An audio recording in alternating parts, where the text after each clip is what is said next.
Spiritual Tips for Meditators. Part 1. By Luangpor Teean. The Path of Mindfulness. Now I am going to teach you the way to meditate. Please relax and feel comfortable, because what I am going to teach you is based on something you already have in your mind. The teaching that I am going to instruct you in is based on something which is real and genuine, the truth. And the truth cannot be deceived. It cannot be deceived by neither the master nor the students. The master cannot deceive the student and the student cannot deceive the master, once either of them has realized or understands the truth. This is a technique that can be understood by everybody. All of us have mind and body. We also have mindfulness.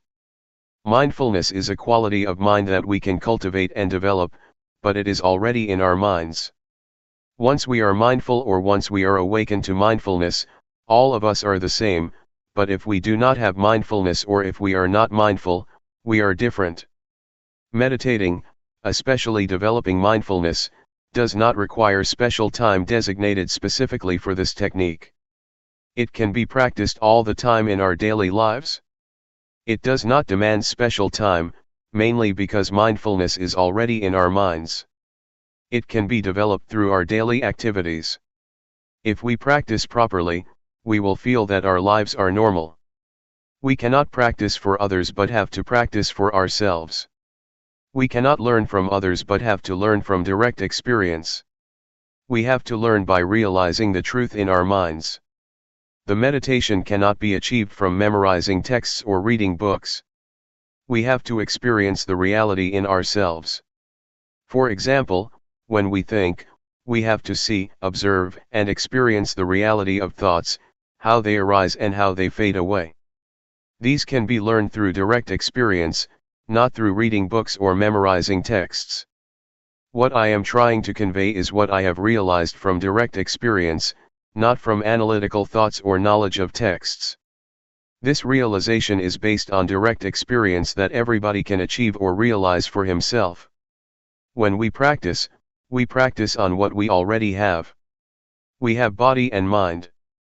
We practice by using our body as an object, our body's movement. When our body moves, when our hand moves, we should just be aware. The hand is real, the body is real, and our awareness of them is real and can be cultivated. The more we practice, the more awareness we accumulate. This way of practicing asks us to accumulate awareness, until it becomes the dominant quality of our minds. Once everybody has total awareness, everybody will be the same in the sense that their lives are normal. But if we do not have awareness, we behave differently out of hatred, greed, and delusion, which disrupts our lives so that we contradict each other, preventing harmony and creating disunity.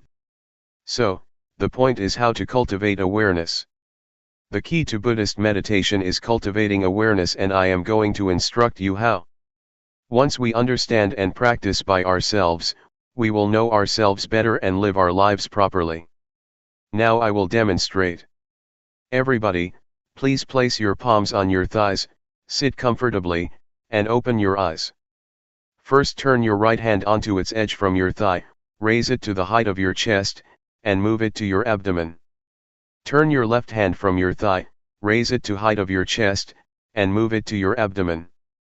Move your right hand to your chest, move it out, lower it to your thigh, and turn it down. Raise your left hand to your chest, turn it out, lower it, and turn it down. Again. Please try to be aware of every movement, aware, not focused. Feel the sensation of your body. Just make it natural. Just feel it. That is the way to develop awareness naturally. Sometimes thoughts will sneak into our minds, just open yourself up to them but don't follow them. Once we are aware of our thoughts, we return to our body, to the movement of our hands.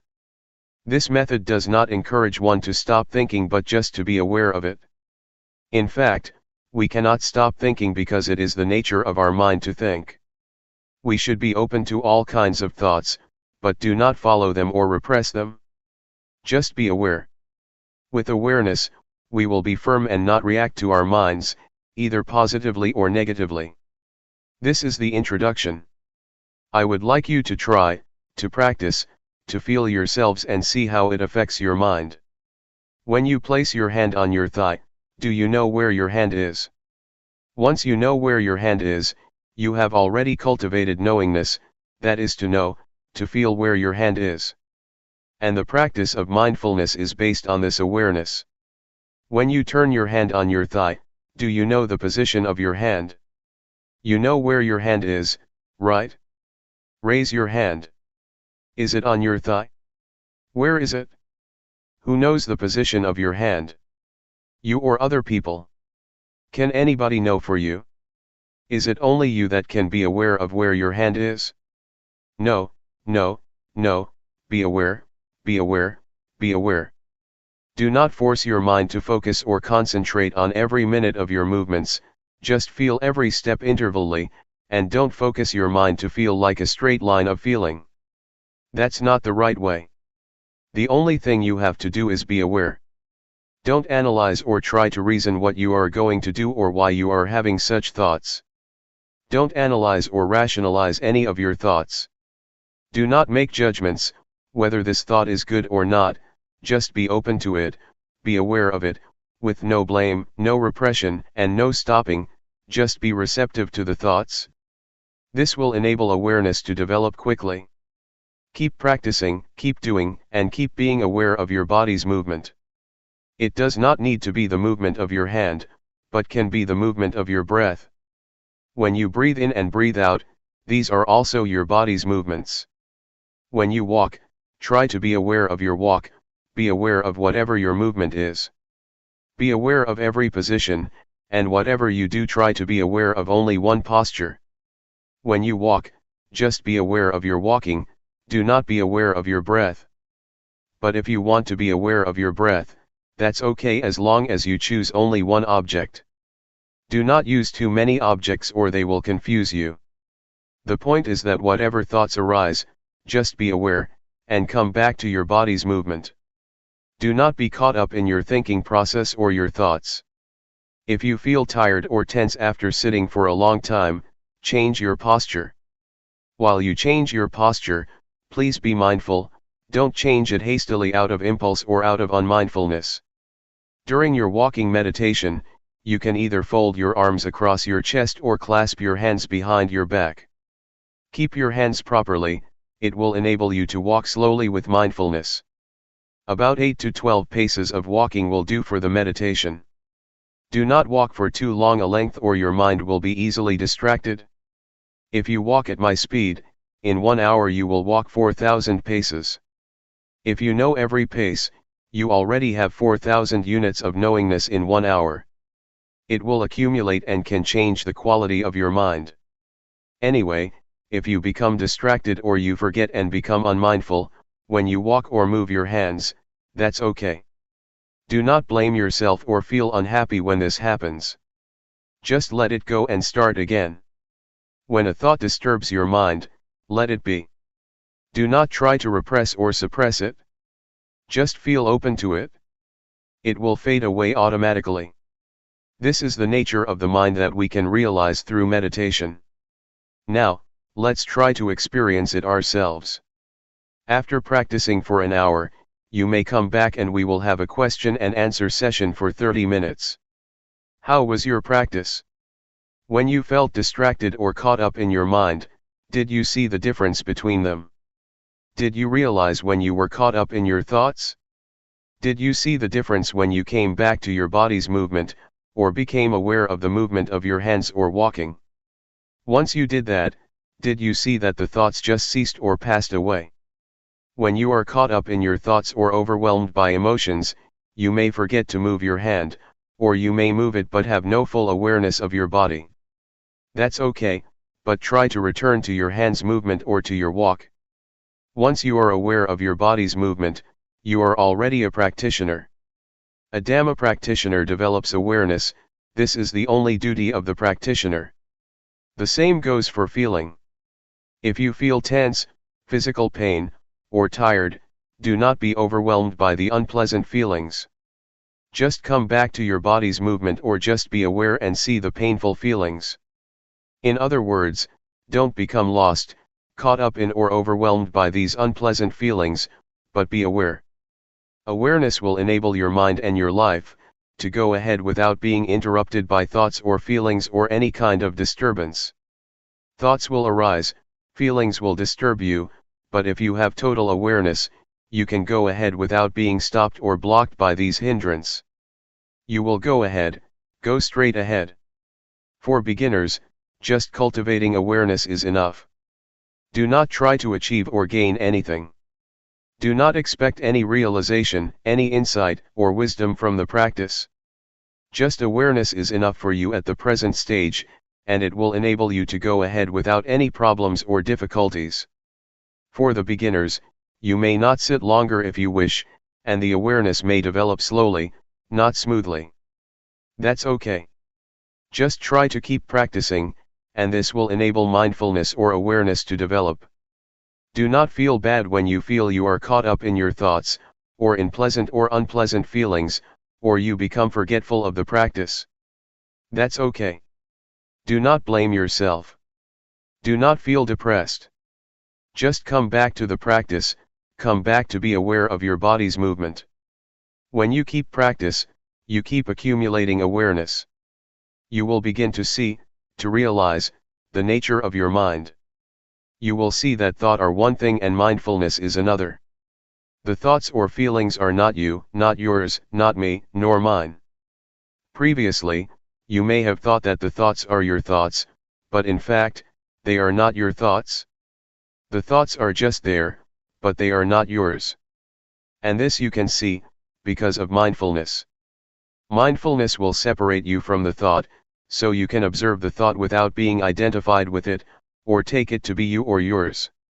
In the sutra, the Buddha advises us to contemplate, to be aware of body, feelings, and mind or the thoughts. These three aspects, body, feeling, and thoughts, are already with us, they are not something outside of us. We can use them for our spiritual well-being. In the past, when we wanted to stand up, we stood up instantly out of habit. But if we practice and develop mindfulness, before standing up, we will be aware of the desire to stand up. Thus we will stand up mindfully.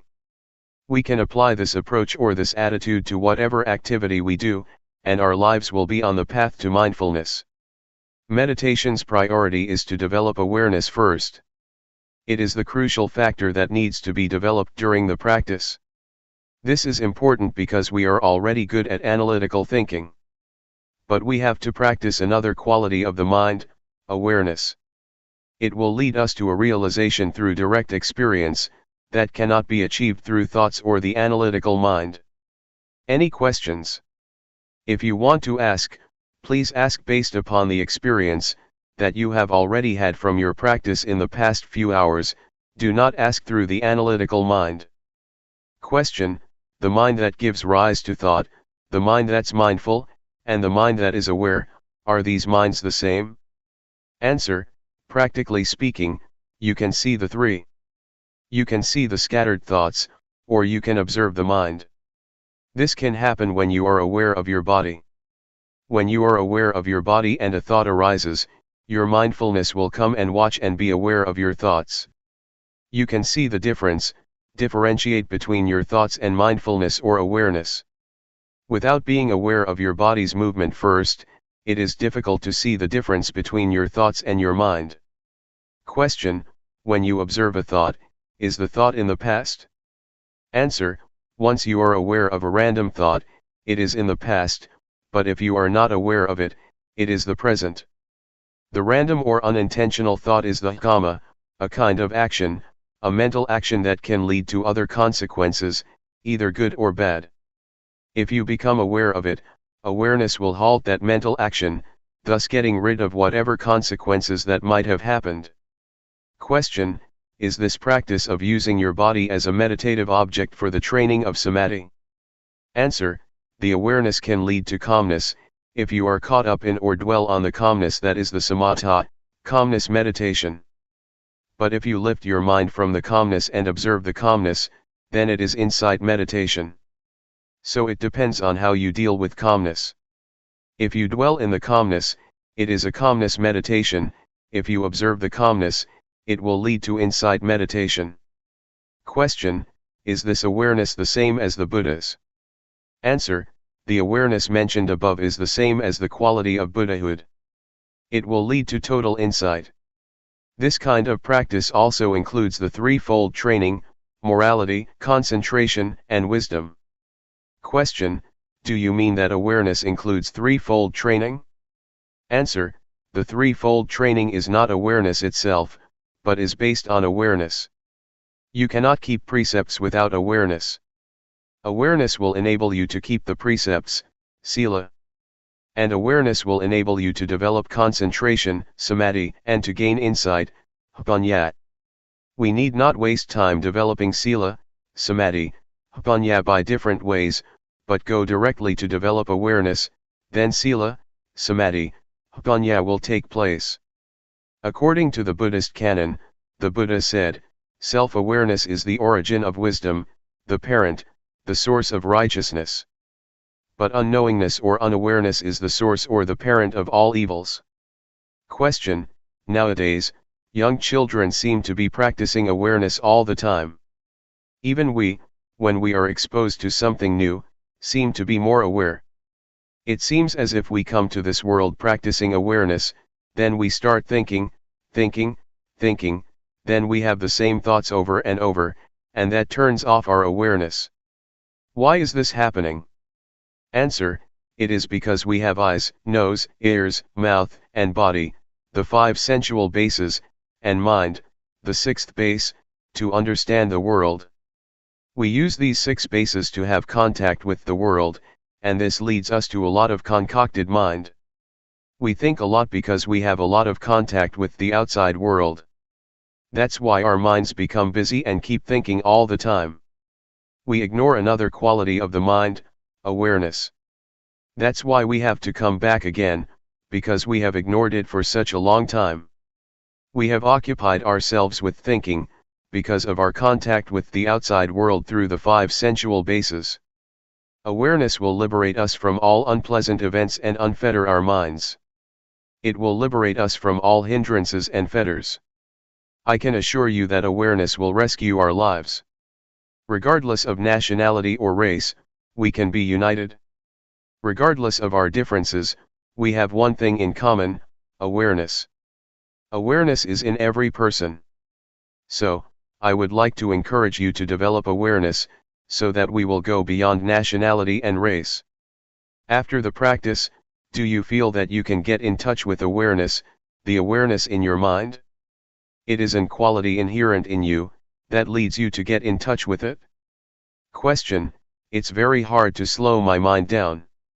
Answer: we are not going to stop the thinking process, we are not going to fight it. If you fight it, you are going to be tired, because it is very difficult. Just to be aware of it, just observe it, and it will pass away on its own. Do not try to get rid of it. If you try to get rid of it, you will feel exhausted. Sometimes, you may find your mind was more scattered during the practice than during your normal daily life. The more you practice, the more your mind is scattered. Sometimes this happens to practitioners, but that's normal. Just be aware of it and ignore it, and try to be aware of your body's movement. The more you keep coming back, the more awareness will accumulate. Just keep coming back. Do not try to fight your thoughts. June 1, 1997. Cultivating awareness. The Buddha said that there are 5 hindrances to meditation. The first is drowsiness, the second is agitation or restlessness, the third is doubt, the fourth is sensual desire, and the last is ill will, hatred, or irritation. Doubt means that one feels uncertain, whether the practice is right or wrong, so he just stays on the edge, and cannot commit himself to any kind of practice. You may encounter any of the 5 hindrances. That's alright, it's even beneficial. Try to observe the hindrance rather than following it, or being overwhelmed by it. To observe is to keep your mind from identifying with these 5 hindrances. For example, when you feel sleepy, instead of lying down and following the drowsiness, just try to observe it, and the awareness will lift your mind from being drowsy. Thus you can learn how to interact with restlessness, or with agitation. They are not bad. They can teach.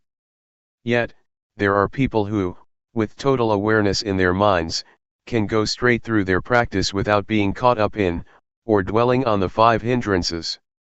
Awareness not only helps us overcome the 5 hindrances, but will also lead us beyond delusion to insight, or wisdom.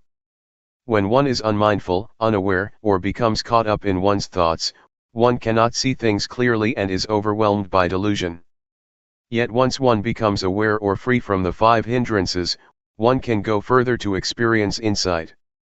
Because one accumulates awareness all the time, and awareness enables one to see things as they are, not distorted by bias or scattered thoughts, so that one can achieve insight. The insight that can be experienced from this method of meditation is the insight into the body and mind. You can see that the sense of us or me, in fact, is only the combination of body and mind. You will understand the nature of rupa, the form or body, and nama, the mind. You will see how they interact with each other. With this insight you will have a clear understanding that goes beyond the concept of me and mine, just body and mind, not the sense of self. With the insight into body and mind, you will know and be able to differentiate between thoughts and awareness. So far, you cannot differentiate between these two because they come together, but if you have insight from awareness, the thoughts and the one who thinks or observes can be differentiated.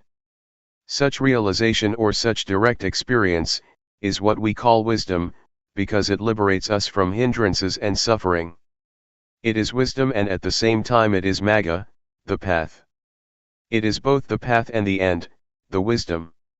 If you practice properly, you will see that at the beginning it is mindfulness, in the middle it is mindfulness, and at the end it is also mindfulness. It is both means and end, path and wisdom. What I just said is quite ahead of you. It is a state that you may not have experienced yet, but I wanted to inform you of what you are going to realize, if you practice properly and continuously. Please try to concern yourselves with what you are practicing now.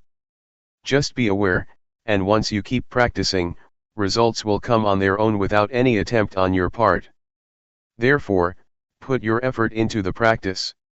Awareness from this practice will get rid of delusion. The more you are aware, the less you are unaware.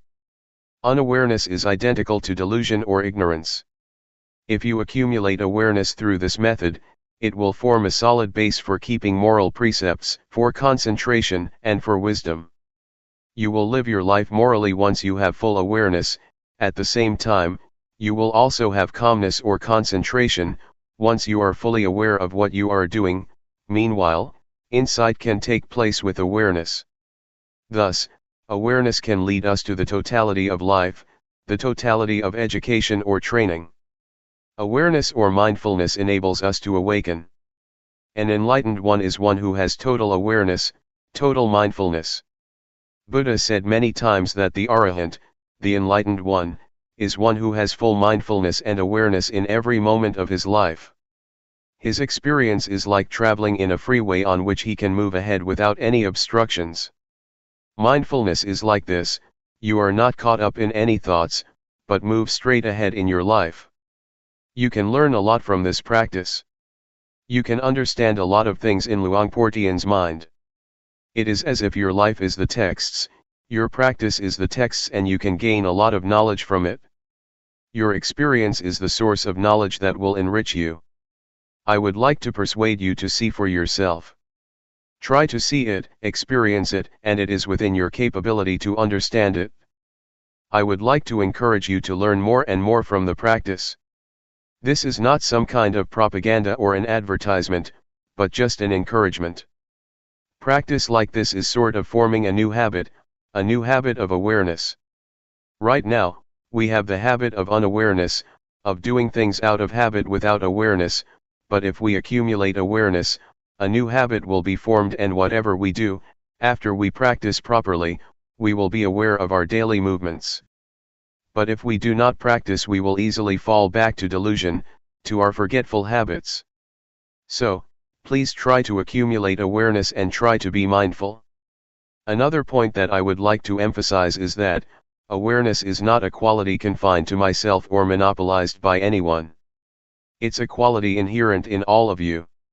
You are all capable of increasing and developing your mindfulness, not only in this room but also in your daily lives. That's all I would like to share with you. The only thing you should do is to realize it yourselves. What I talked about is not for you to memorize but for you to experience yourselves through practice. Both of us will stay here for more than a month. Should you have any problems, please come and talk with us. Question: awareness is not limited to our hands movements only, right? Can it be expanded to things like scratching itches?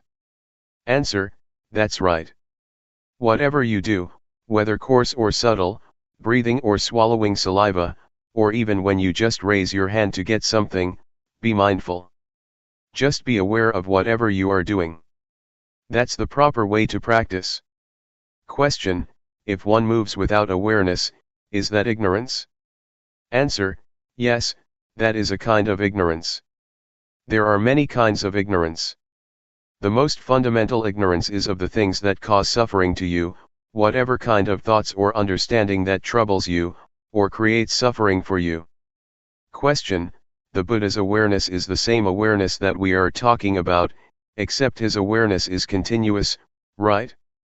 Answer: yes, it is the same, but the awareness of the Buddha is not only continuous, but is also awareness in its totality, awareness that replaces ignorance to the extent that there is no residual of ignorance left.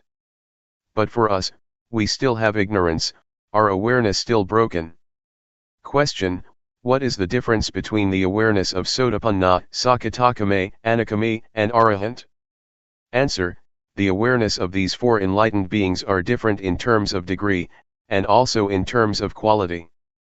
The first stage of enlightened being, Sotapanna, has awareness that can get rid of the strong sense of self and uncertainty.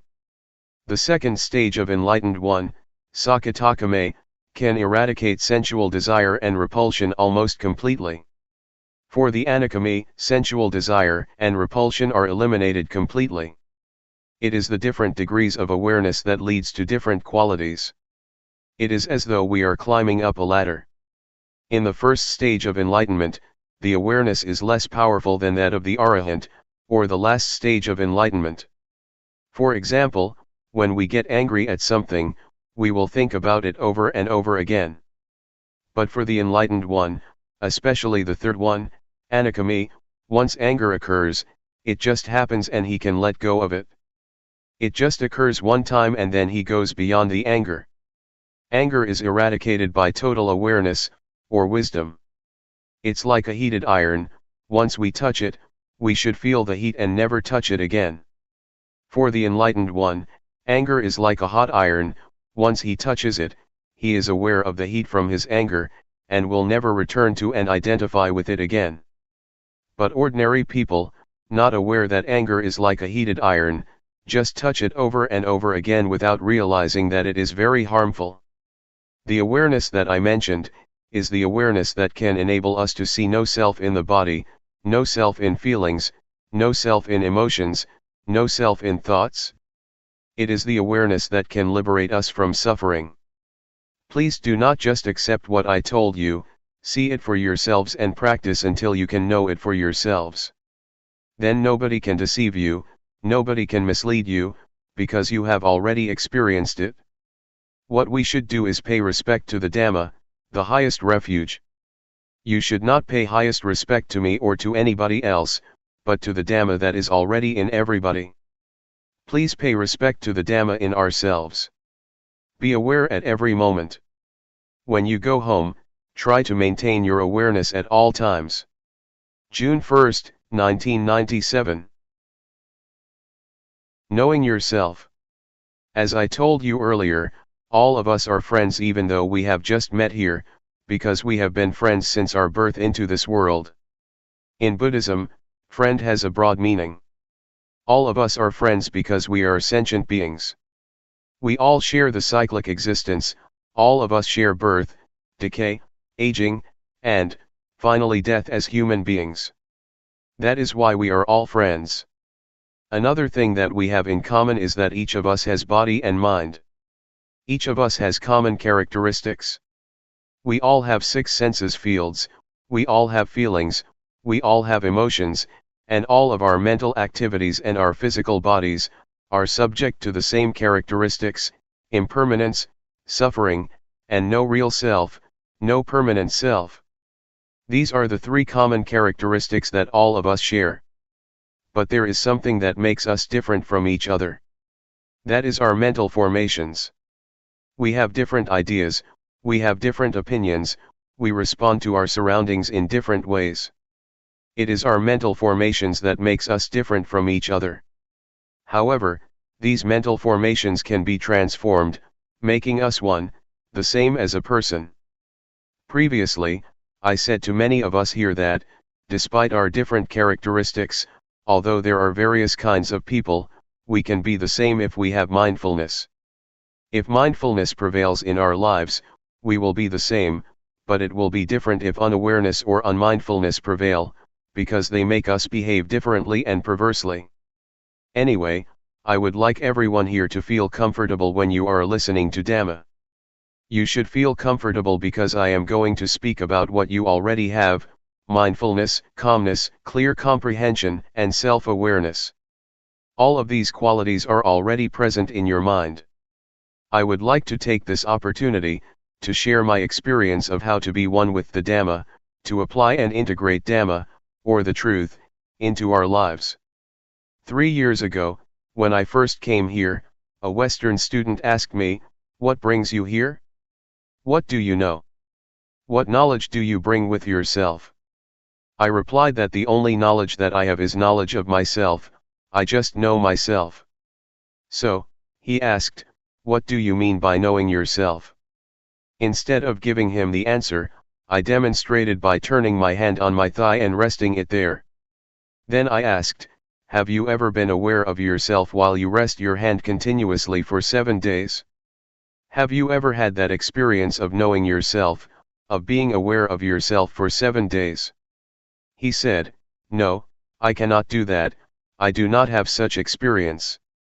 So I persuaded him to try cultivating awareness with the practice of raising the hand, dynamic or sathi meditation. Later, he had a glimpse of awareness, of knowing himself. Can you follow me? Am I difficult to understand? After practicing like this for 1 or 2 hours, the Western student came to see me and shook my hand, saying, "Oh, you are the one that I have been longing to find for many years." Knowing yourself is necessary, because if you do not know yourself you will be overcome by grief, selfishness, anxiety, ill will, and irritation.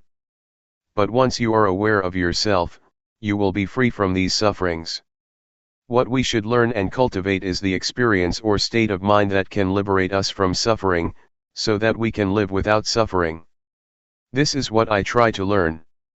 I do not know how to make money or how to increase my pride, I do not search for honor or seek admiration. What I try to learn is the way out of suffering. The experience I mentioned is what we call Dhamma, or the truth. It is the truth that frees us from pain or affliction. It is the Dhamma that leads us to enlightenment, to be totally awakened. The truth, or Dhamma, is what makes one a Buddha. It is an experience can be shared not only by monks, but by everyone. This insight into nature brings us all into the oneness, to be the same. What I tell you is not speculation, but from experience developed by following the path of the Buddha. It is what the Buddha has already said. It is the outcome of the practice that the Buddha developed, the 4 foundations of mindfulness. That is, to be mindful of body, of feelings, of mental formations, thoughts, or emotions, and of all existence in nature. Question: can people who have jobs that require a lot of concentration, such as scientists, maintain awareness while concentrating on what they are doing? Answer: it is possible to have both concentration at work and awareness of what we are doing. In fact, concentration and awareness should go together. You cannot concentrate if you are not aware of your thoughts or of distractions. Once we are mindful, once we are aware of the distractions, we can concentrate because we are able to remove the distractions. Not only does mindfulness help us to concentrate on what we are doing, it also helps us to use our intelligence more effectively. Mindfulness is like the master who tells how to use our intelligence properly. If you do not have mindfulness, or if your mindfulness is very weak, it is not easy to use the intelligence and information that you already have in a beneficial way. Mindfulness is like the software that tells us how to retrieve the information for this purpose. In Thailand, we compare mindfulness to the captain who controls and guides the ship and intelligence to the engine. So the captain controls the engine in the same way that mindfulness controls intelligence, to make the most use of it. So the answer to your question is twofold: mindfulness and awareness are both important. They enable us to concentrate and to use our heads, or our intelligence, properly in a beneficial way. Question: when I have a lot of problems, I seem to lose awareness of my body. Is that okay?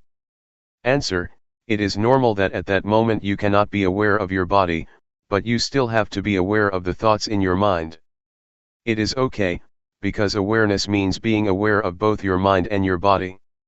For those who have to think, it is at that moment that they should be aware of their thoughts, but it is not necessary to be aware of their bodies. Question: when I am reading, I am not aware of anything else. Is that also a form of meditation?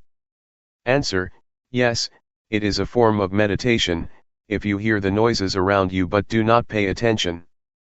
If you concentrate on reading, but are aware once you feel something strange outside, and you can turn your attention from your reading to the outside, it is a form of meditation. But, if you concentrate and try to cut yourself off from your surroundings, then, it is not mindfulness meditation. Question: are mindfulness and awareness the same thing? Answer: technically speaking, they are not the same but work together very closely. Mindfulness means sati in Pali. Awareness means sampajanya. But sati and sampajanya are very close, they are twins. In Thailand we call both sati and sampajanya mindfulness. Practically, they are synonyms, but technically, they are different. Question: can you explain the difference? Answer: sati, or mindfulness, means recollection, or calling to mind. Awareness means you know clearly what is going on in your body and mind. They have to be together. Once you collect your mind on some particular moment or movement, you already have the clarity of that movement and of yourself. They go together. Awareness is the consequence of mindfulness. Mindfulness and awareness are the crown, or the peak, of all Dhamma, or all teachings. If we are mindful, if we are aware of ourselves, it is not possible for us to break morality, or sila. Once we are mindful, we are free from distraction, and concentration arises. This is samadhi. With awareness, our minds become clear. With such clarity, insight will arise. This is Hpanyat. These three are the totality of Buddhist teaching. We call it the threefold training: training in higher morality, in higher concentration, and in higher wisdom. That is why mindfulness and awareness are called the crown of the Buddha's teachings. It is the teaching as a whole.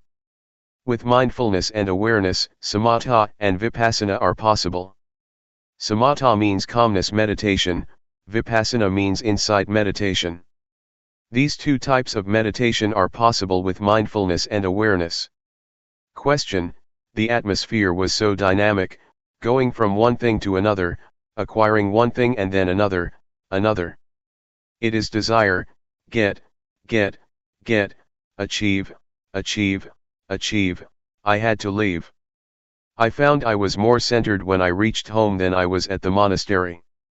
Yet, the monastery is based on experience and wisdom, and it is this atmosphere the Buddha wants. I cannot explain why this is valid. I came 2 years ago to Chuangyen. There was the lake and the little pagoda but no statues, and today I come here and find size and quantity. I find a disturbance that was not here before. I am having a hard time placing myself in a peaceful relation to these. Can you comment on this? Answer: there are 4 aspects of Buddhism. The first is the teaching or state of mind that can be realized through the practice. Second is the tradition, customs, conventions, or rituals. Third is the material aspects, like buildings, temples, halls. The fourth aspect is the personnel, monks, nuns, laypersons. I try to emphasize the first aspect of Buddhism, that is the teaching or the experience that can be realized through the teaching. We should concentrate on this aspect. Do not pay much attention to the rest, the rituals, the buildings, or the personnel. If we focus on the teachings and the experience that can be developed from the practice, we will realize ourselves. So, I suggest you do not pay too much attention to the other 3 aspects or they will disturb your mind. It also happens in Thailand.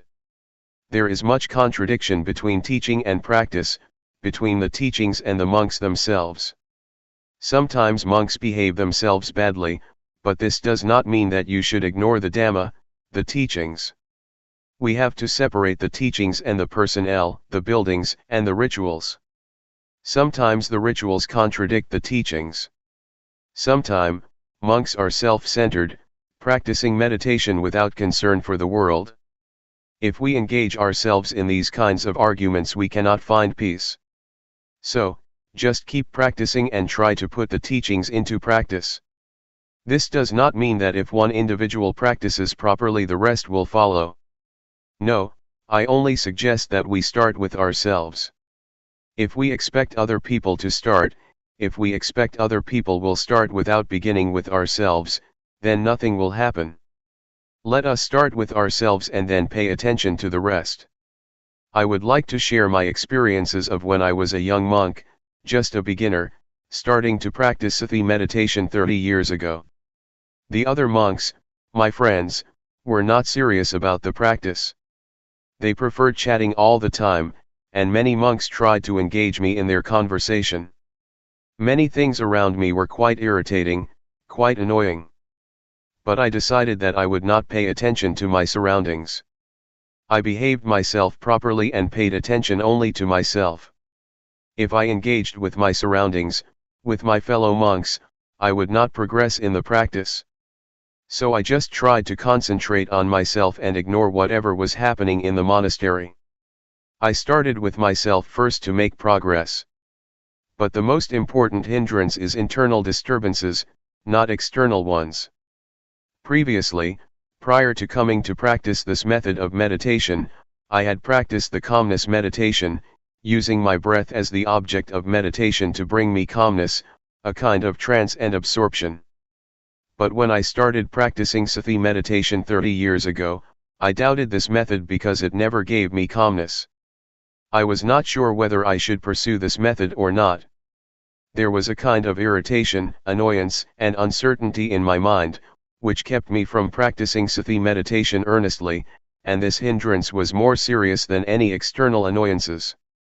But once I made up my mind that I would practice Sati meditation without questioning, without reasoning, just experiencing directly with mindfulness, I felt that progress in the meditation had been made. So I would like to suggest you be aware of and concerned with the internal hindrances, that are more irritating than any external disturbances. To practice meditation, we have to be prepared to face a lot of problems. Before Buddha became enlightened, there were a lot of devils, or maras. Mara is the deity which tries to subvert or undermine enlightenment.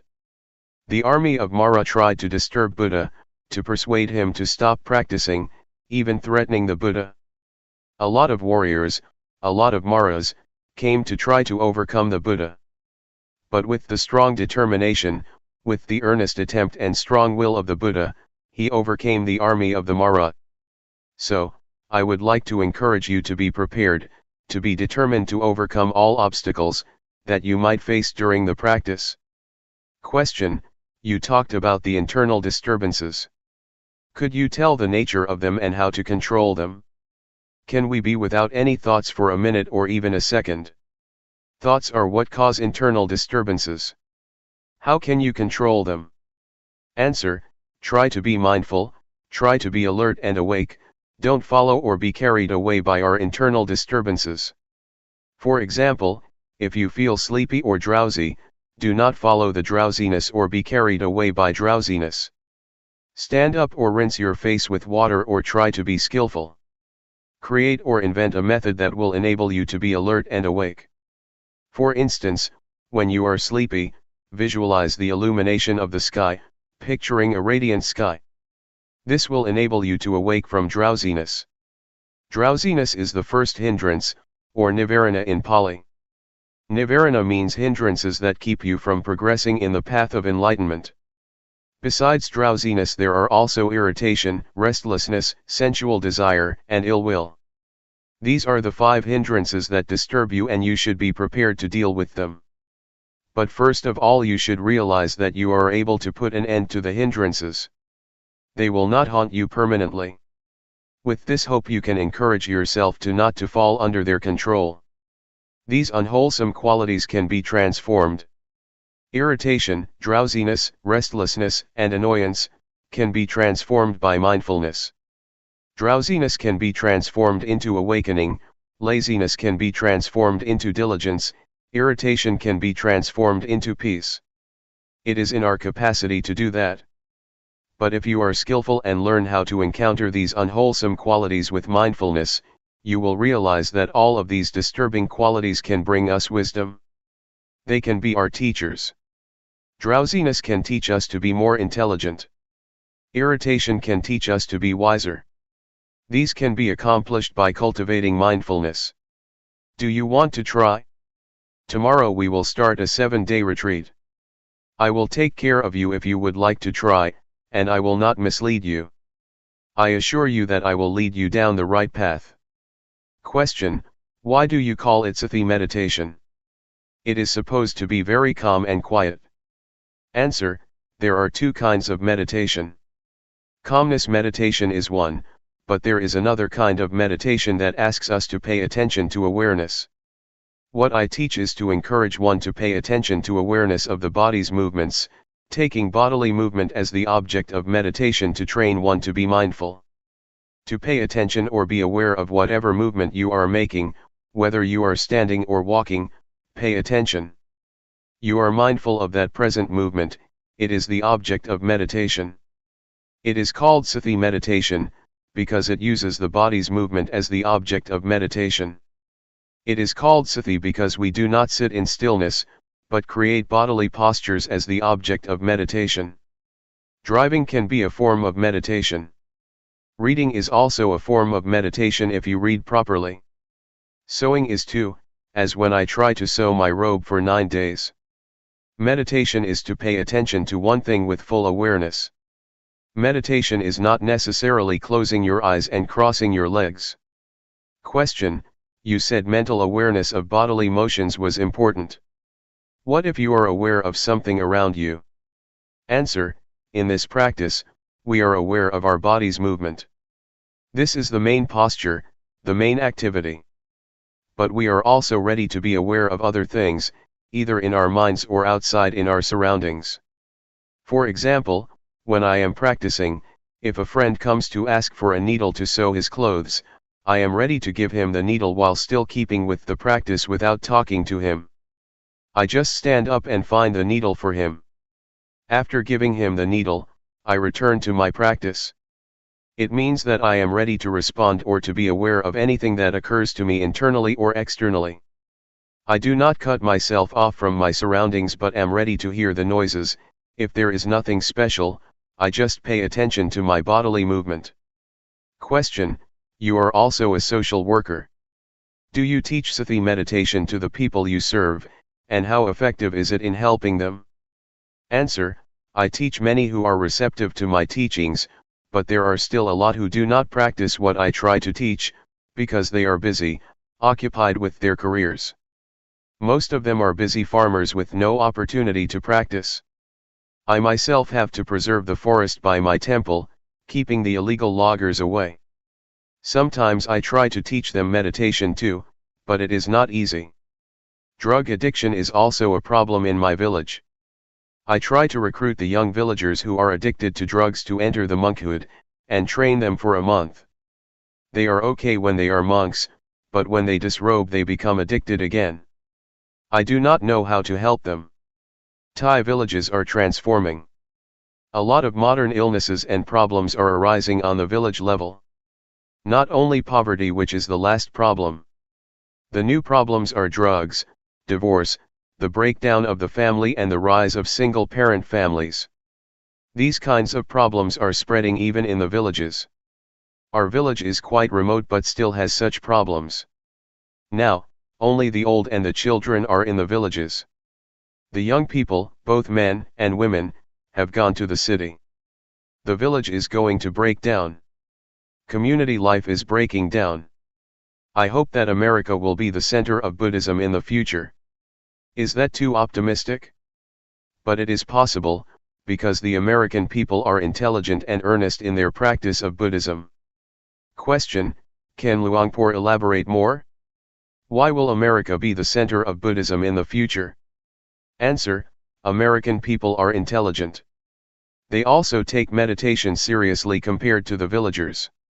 For example, in my area, the villagers have to go out to the fields really early in the morning, cutting the sugar cane, so they have no time to visit the temple. They are busy all the time. But here, many of you live far away but can still spare the time to come here to practice meditation, while my villagers living next door to the temple have never showed up. June 8, 1997. Realizing the true nature.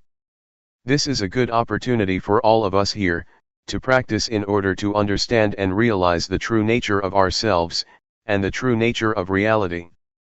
There are a lot of people that cannot spare the time to practice here, but all of us here are committed to the practice. So, from now on, I would like to give meditation instructions. In the time of the Buddha, we did not have a tag that says, silent meditation to refrain from conversing with others. But it is in accordance with the principle that the Buddha established, that it is good for one to not see, hear, or talk while he is practicing meditation. If we have to speak, we should speak mindfully; if we have to see, we should see mindfully; if we have to hear, we should hear mindfully. We come here to practice meditation, to cultivate mindfulness. Mindfulness is already a quality of our mind. Practicing meditation to cultivate mindfulness, we encounter a lot of obstacles, a lot of disturbances both in our minds and from the outside. So we should learn how to cope with them skillfully.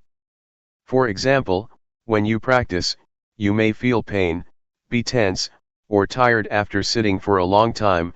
You need to change your posture, changing your position from sitting to standing or walking. But before standing up, you should remind yourself to stand up mindfully. Do not stand up out of habit or stand up unconsciously, but do it mindfully, with full awareness. This is the technique that I would like to share with you. Try to allow mindfulness to guide our behavior. When we are tired of walking and would like to sit, we should be aware of the desire to sit. The desire to sit and the awareness of it are different. With awareness, we can see our desire, our need to sit. Once we can see clearly, we are aware of our desire to sit, then we start to sit. This is how we use mindfulness to lead or guide our behavior.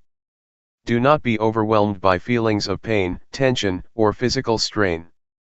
Try to resist our habitual tendencies, because our habitual tendencies will lead us to delusion, to forgetfulness, and to ignorance. It is tempting to abandon our practice, so we have to resist, to go against the stream of habit. For example, before the Buddha's enlightenment, he sat near a stream and was determined to practice to the end until he reached enlightenment. Since he was not sure whether he would achieve enlightenment or not, he put a plate on the stream to see whether it could go against the stream or not. If it could go against the stream, that would mean he would achieve enlightenment, and he found that the plate could go against the stream. This is analogous to his determination to resist the habitual tendencies, which led him to enlightenment. So, I would like you to try to follow his path, to always be aware. Be constantly aware of your body's movements. When you raise or move your hand, keep being aware of your body's movement. Do not let yourself stuck on anything else, be it high or low, pleasant or painful. Just be aware of your body's movements. For beginners, I would like to suggest you meditate in two postures, sitting and walking, sitting and moving your hands in a rhythmic pattern. But, if you want to try to meditate with breathing, and you feel that it can develop your mindfulness, that is fine. However, I would like you to practice in only two postures. Try not to use the lying posture because it is not good for mindfulness. Also, in daily life, keep practicing mindfulness when you are changing your posture. For example, when you go to the dining hall or to the toilet, be mindful in every posture, in every movement you make, whether it be in this room or outside. Avoid judging whether this is right or wrong, or keeping asking yourself, am I doing this correctly? Try to avoid the sense of right or wrong. Keep practicing, simply practice. Do not be anxious. Avoid skeptical doubts. Just keep practicing and try to be aware of what you are doing. That is all. It is not too complicated. For beginners, avoid worrying about the method, because it will obstruct your practice. Just go ahead and practice and you will learn from your experiences. Otherwise, you will keep questioning yourselves and halt your practice. If you have questions, feel unsure, or feel doubt about the practice, come to see me. Do not ask other people. Do not worry about right or wrong, do not keep asking yourself whether you are practicing right or wrong. Your direct experience will tell you. The truth will reveal itself. When you practice, you become aware of mind and body. The insight into your mind and body, the insight into the nature of mind and body, will tell you without your asking yourself whether this is right or wrong. Let the direct experience tell you. Question: what is awareness? Answer: awareness is to be aware of the sensations of the body, to be aware of what you are doing at the present moment, whether it be eating, or some particular meditation object that you choose, such as breathing. If you choose breathing as the object of meditation, you become aware of that. That is the awareness that I mentioned. Just be aware of the whole process, not the details. Place your hand on your thigh. Are you aware of it? Right hand up. Are you aware? Just be aware that your hand is on your thigh, that is okay. Then, raise it up and move it to your abdomen. Turn up your left hand. Be aware. Raise it up and move it to your abdomen. Move your right hand to your chest. Turn it out and lower it to your thigh, and turn it down. Raise your left hand to your chest, turn it out, lower it, turn it down. Again. Are you really aware of the movement of your hand? Do you just think that you are aware, or do you really experience the awareness? Now, pay attention to your breathing. Inhale, exhale. Can you feel the sensation at the tip of your nose or at your abdomen? Question: can one observe the tip of his nose and abdomen at the same time? Answer: you have to choose. How is your awareness? It does not matter what object you are going to be aware of. You can move or shake your fingers and use them as the object of your awareness. It is the same awareness. You can apply it to other positions or other postures. Try whatever gives you clear awareness. Sometimes you may feel doubts, and the awareness is not clear after practicing for a length of time. You may need to change your posture, to raise your hand, to touch your body, or to breathe, changing your object of meditation to breathing. Just be aware when you are changing your posture, so you feel the new sensation. But this is only temporary. Afterward, you will resume your main posture, sitting or walking. After repeating it, you may feel drowsy because of the repetition. You become sleepy. You need to change and then resume the main posture. It is a technique to awaken yourself so that you can have clear awareness. Awareness becomes clearer and clearer with your alertness. It is enjoyable if you try to use variations, try to initiate, invent, or apply many things to yourselves to solve your problems. You will enjoy this and be at ease. Easy. My master sometimes changed to the posture of paying respect to be alert, to awaken himself. As for walking meditation, try to either fold your arms across your chest or clasp your hands behind your back, and walk not too slowly and not too quickly, about 8 to 12 steps. Do not gaze too far. Do not lower your head too much. Just stare at the floor about 2 meters from your feet. If you gaze too far, you will be distracted, but if you lower your head too much, you will feel tense. Feel free to choose any posture you like, but try to spend a length of time with the posture you choose. Do not keep on moving or changing all the time. When you feel tired with a posture, do not change it suddenly. Try to delay, to go beyond the time limit, try to go a little bit further. If you feel tired and you change postures right away, that is not good. Try to go further to strengthen your will, your mind, your determination, and your body. When you move your hand, keep your eyes open. Do not close them. You may feel sleepy if you close your eyes. I do not have a problem when I practice with closed eyes because I do not feel drowsy. The first hindrance is sleepiness or drowsiness, and you may be stuck in the calmness. You will feel attached to the calmness from meditation, and it will give you nothing but calmness, no insight, no clarity of mind. So do not become stuck in the calmness. When you repeat your practice and do not have many distractions, it is easy to be calm and then become attached to it, and then stuck in it. Feel relaxed when you walk or raise your hand. Do not be tense or try to achieve anything, otherwise you will become tense or worried whether the practice is right or wrong. You will be distracted. Just feel relaxed and do it with ease.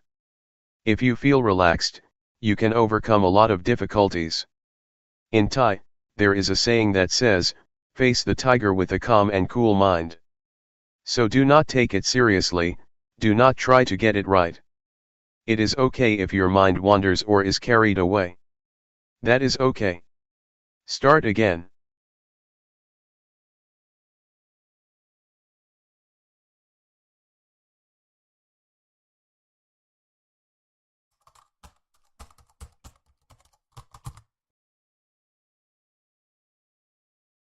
May all beings be at ease, whatever living beings there may be,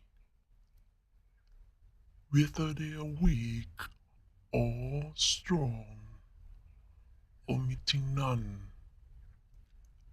the great or the mighty, medium, short or small, the seen and the unseen, those living near and far away, those born and to be born. May all beings be at ease.